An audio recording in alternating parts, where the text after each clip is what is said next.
আমি তো দূরত্ব বাড়াতে অভিমান করিনি। আমি অভিমানে নিজেকে আড়ালে রেখেছি, দেখি তুমি আমায় খুঁজে নাও কিনা, দিন শেষে আমার জন্য আফসোস করো কিনা, আমার শূন্যতায় তুমি আমাকে আগের চাইতে আরো বেশি ভালোবাসো কিনা, অনুভব করো কিনা। আমি তো দূরত্ব বাড়াতে অভিমান করিনি। আমার জন্য তোমার মুখিয়ে থাকা আকুলতায় ভরা অশ্রু স্নিগ্ধ চোখ যুগল দেখতে চেয়েছি আমি।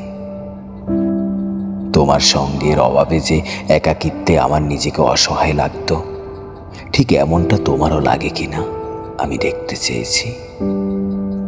আমি দেখতে চেয়েছি তোমার চোখে আমাকে হারানোর ভয়, আমার শূন্যতায় তোমার বুকের ঠিক মাঝ বরাবর তীব্র হাহাকার, আমার কণ্ঠে তোমার ডাক নাম শোনার জন্য ব্যাকুলতা।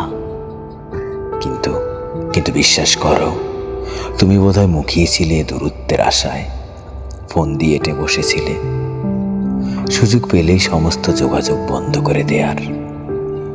আমার অভিমানে তোমার অস্থিরতা মনস্তাপ জড়িয়ে যে প্রেম আসার কথা ছিল, বরং এসেছে প্রচণ্ড রকম ঘৃণা, অবিশ্বাস আর অবহেলা।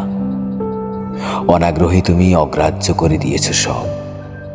অভিমানে যে প্রেম আরো গভীর হওয়ার কথা ছিল, সেই প্রেম একটু একটু করে পুড়িয়ে যায়, শুধু অভিমান পুরায় না। অভিমানে দূরে সরে গিয়ে তোমার চোখেই আমি দেখতে চেয়েছিলাম আমাকে পাওয়ার তীব্র আকুতি। অথচ দেখো ওই চোখেই দেখলাম কিনা অনুভূতির সর্বনাশ। দূরত্বের মহাজালে বন্দী হয়ে তুমি শুধু অভিমানেই দেখলে, হৃদয়ের অসীম ভালোবাসাটুকু দেখলে না। আমি তো দূরত্বে বাড়াতে অভিমান করিনি, আমি অভিমান করেছি, অভিমানে নিজেকে আড়ালে রেখেছি, দেখি তুমি আমায় খোঁজো কিনা, দিন শেষে আমার জন্য আফসোস করো কিনা, আমার শূন্যতায় তুমি আমাকে আগের চাইতে আরো বেশি ভালোবাসো কিনা, অনুভব করো কিনা।